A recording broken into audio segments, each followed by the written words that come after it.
lupakan, kan terkenang selama hidupku.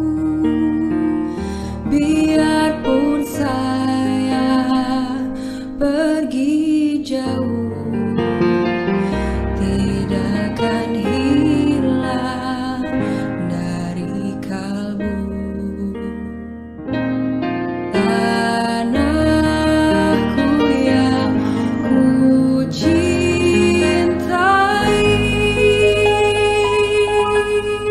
Puji syukur sama-sama kita aturkan kepada Allah. Engkau ku hargai.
Airku tidak ku lupakan, kan terkenang selama hidupku.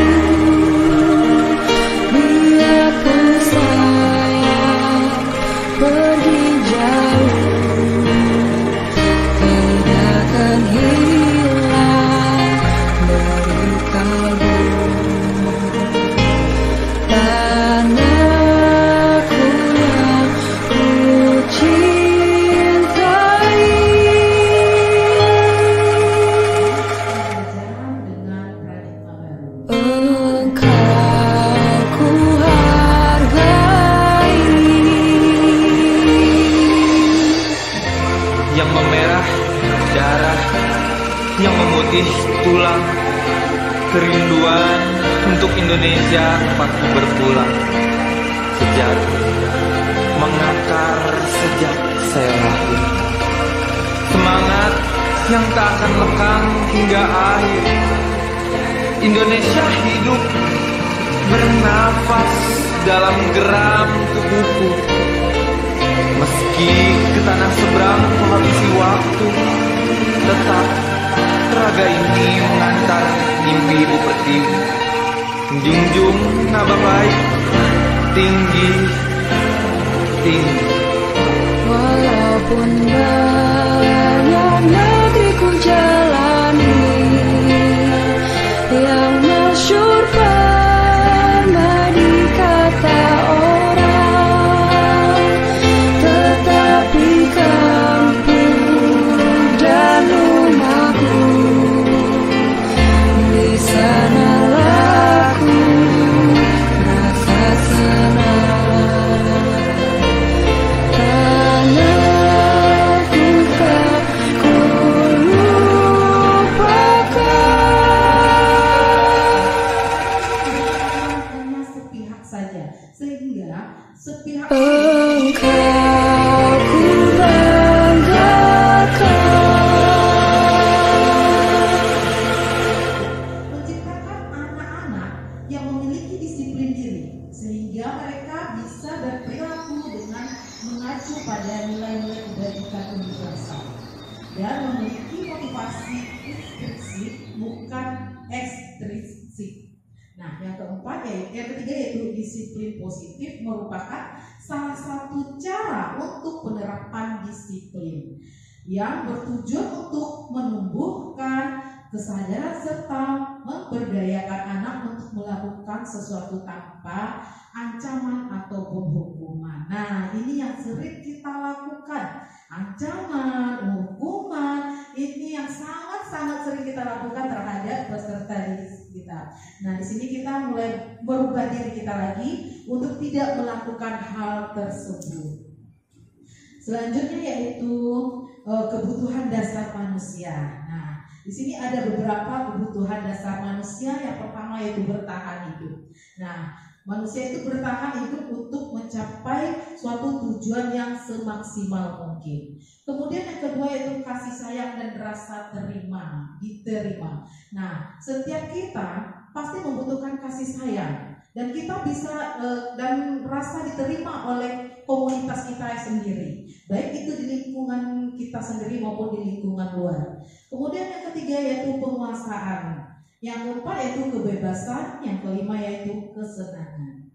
Kita lanjut. Nah, di sini ada motivasi perilaku manusia. Nah, motivasi perilaku manusia itu adalah motivasi merupakan dorongan yang timbul pada diri seseorang secara sadar atau tidak sadar untuk melakukan sesuatu tindakan dengan tujuan tertentu.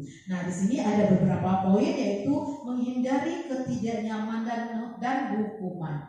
Di sini adalah murid melakukan disiplin diri dikarenakan takut hukuman atau motivasi ekstrim. Nah, di sini kita sering seperti itu ya ibu-ibu ya.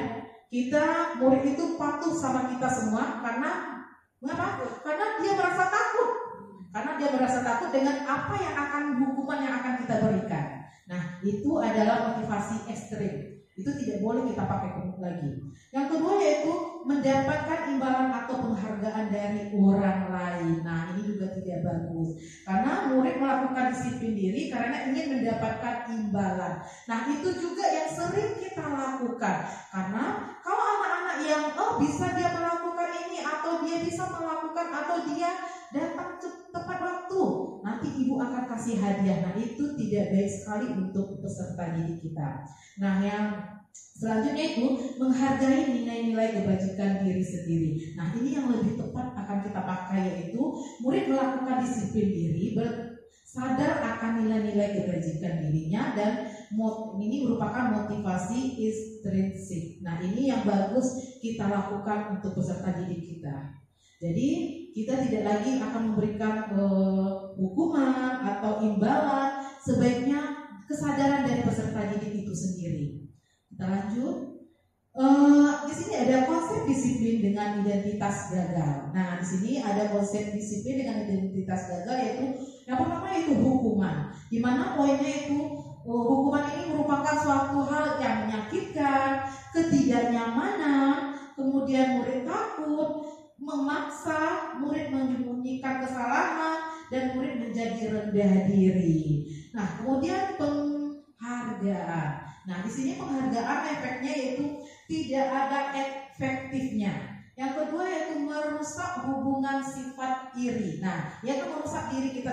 Contoh, anak yang sering dipuji-puji atau anak yang sering dikasih imbalan, dia pasti akan melakukan sesuatu berdasarkan imbalan itu sendiri. Nah, anak yang tidak bisa melakukan itu, dia pasti akan merasa iri. Nah, selanjutnya itu mematikan kreativitas anak. Nah, ini anak tidak akan berkreativitas lagi.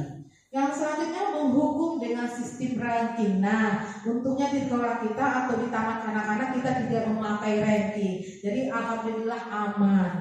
Yang selanjutnya itu merespon hak menghargai dirinya. Kita lanjut. Kemudian di sini konsep disiplin dengan identitas yang sukses. Nah, di sini ada konsekuensi dan ada restitusi. Nah, konsekuensinya adalah yaitu yang pertama yaitu penguatan jangka pendek. Yang kedua perlu monitoring keberlanjutan. Jadi kita tidak step sampai di sini, tapi harus ada keberlanjutan setelah ini.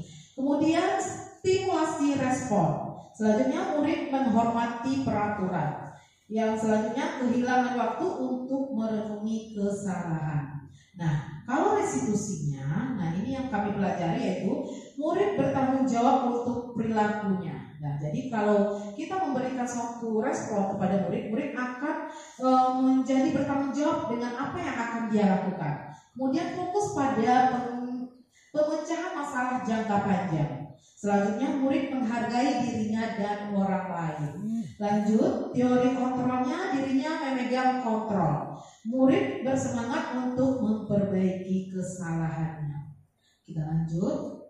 Kemudian di sini ada konsep disiplin, pendekatan restitusi. Nah, ini yang kami pelajari ibu-ibu, di mana cara menanamkan disiplin pada murid. Pengertian restitusi adalah proses menciptakan kondisi bagi murid untuk memperbaiki kesalahan mereka sehingga mereka bisa kembali kepada kelompok mereka dengan karakter yang lebih kuat. Kemudian di sini ada ciri-ciri restitusi. Yang pertama yaitu bukan menembus kesalahan, namun belajar dari kesalahan. Jadi kita bukan menembus rasa salah kita, tapi kita belajar dari kesalahan yang sudah ada dan tidak akan mengulangi kesalahan itu dan tidak akan mengulangi kesalahan itu kembali. Selanjutnya yaitu memperbaiki hubungan. Kemudian tawaran bukan paksaan. Nah, jadi di sini seperti kesepakatan kelas ya Bu ya. Kita memberi tawaran kepada peserta didik kita, bukan kita memberi paksaan. Kamu harus datang tepat waktu ya. Kamu harus memakai sepatu. Nah, di sini ada 5 posisi kontrol restitusi. Nah, di sini yang pertama yaitu penghukum. Nah, sebelum Bu Emil lanjut ke tahap berikutnya, Bu Emil mau bertanya dulu pada ibu-ibu semua. Ibu-ibu semua, ibu-ibu di posisi manakah ini? Coba. Ibu di posisi manakah? Di posisi pertama, di posisi kedua, di posisi ketiga, keempat atau kelima? Rasanya kita di sekolah di posisi yang mana ya? Oh, posisi ketiga menjadi teman, iyalah. Oh, menjadi teman. Kalau Bu Vera menjadi teman. Kalau Bu Riri boleh di posisi yang mana ya? Biasanya Bu Riri di sekolah.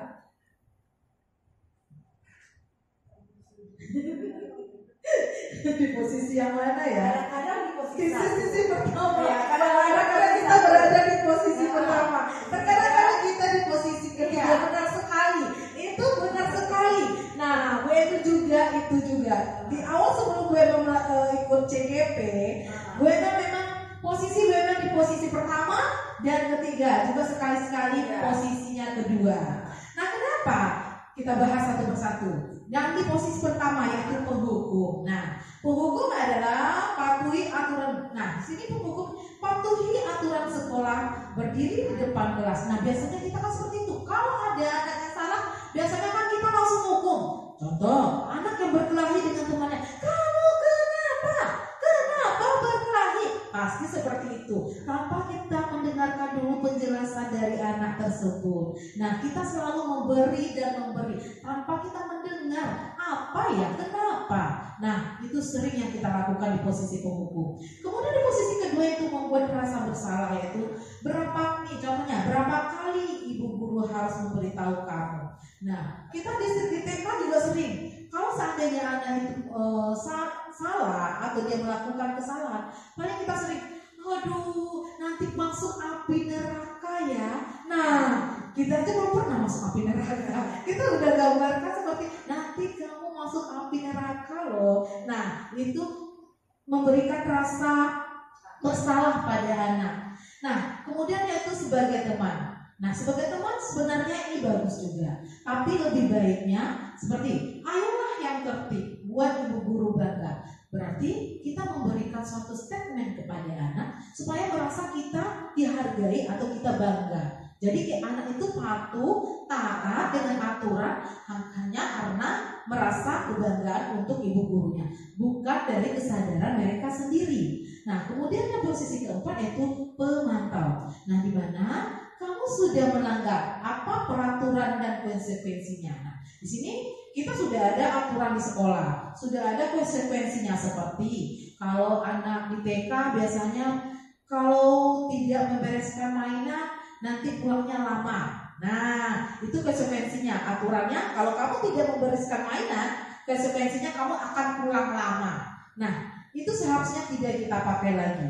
Nah, yang paling bagus adalah di posisi manajer. Deposit manager ini adalah di sini, apakah kamu tahu kesalahanmu? Kita bertanya terlebih dahulu. Kemudian, kira-kira bagaimana kamu memperbaiki kesalahannya? Nah, di sini kita berkonsultasi kepada anak tersebut. Kita menanyakan apa sih kesalahannya, apa kesalahan yang sudah mereka buat. Nah, dari kesalahan mereka buat, mereka akan bisa menyelesaikan masalah mereka itu sendiri. Nah, disinilah posisi yang paling bagus, yaitu posisi manajer. Mungkin kita akan berubah ke posisi manajer. Jangan kita pakai posisi yang ini lagi, karena untuk CGP atau guru-guru hebat pasti dia mau berubah untuk maju. Nah, di sini ada keyakinan kelas, kita skip aja ya Bu. Nah, di sini ada segitiga restitusi. Nah, di sini segitiga restitusi ini adalah yang pertama, yaitu menstabilkan identitas, di mana kita semua akan melakukan hal yang terbaik dalam hidup kita. Yang kedua yaitu validasi tindakan yang salah. Di sini semua perilaku memiliki alasan. Pastinya setiap yang kita lakukan pasti memiliki alasannya. Yang ketiga itu menanyakan keyakinan. Nah, kita semua memiliki motivasi internal. Selanjutnya, di sini dalam penerapan nilai positif di sekolah, hendaknya seorang pendidik memiliki kepribadian profesional dan sosial yang baik, di mana guru harus mampu berefleksi pada posisi kontrolnya saat ini, di mana dirinya sebagai seorang among di posisi manajer yang dapat menuntun peserta didiknya menjadi insan yang mandiri, merdeka, dan bertanggung jawab. Nah, demikianlah pemaparan hasil yang saya buat tadi, yaitu konsep modul 1.4. Semoga bisa bermanfaat untuk ibu-ibu semua. Di sini saya hanya berbagi, saya juga menuntut ilmu. Semoga yang saya berikan ini bisa bermanfaat untuk sekolah kita. Kemudian mari kita berubah untuk lebih baik lagi, mendidik generasi bangsa yang lebih bertanggung jawab. Nah, kita pastinya akan menjadi posisi manajer. Wabillahi taufiq wal hidayah. Wassalamualaikum warahmatullahi wabarakatuh. Assalamualaikum warahmatullahi wabarakatuh. Saya Ibu Meida Susanti, Kepala Sekolah dari TK Latihan SPK Aisyah, tempat Ibu Emil Zola sebagai guru penggerak pada angkatan 7 mengajar di Taman Kanak-kanak kami. Alhamdulillah, setelah Ibu Emil Zola mendapatkan materi dari budaya positif, di sini dilihat dari pelayanan terhadap anak dan bimbingan yang dilakukan oleh Ibu Emil. Ibu Emil telah menempatkan dirinya sebagai manajer.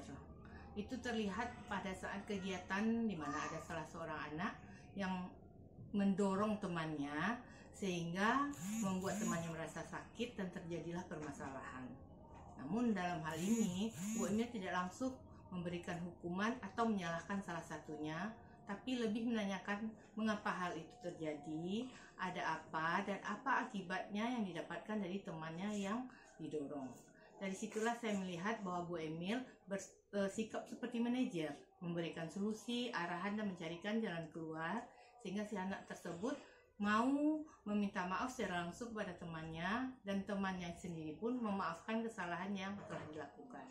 Jadi budaya positif yang sebagai manajer ini sangat bagus untuk diterapkan walaupun di taman kanak-kanak, karena membangkitkan rasa empati dan menimbulkan sikap kebaikan, kasih sayang, dan saling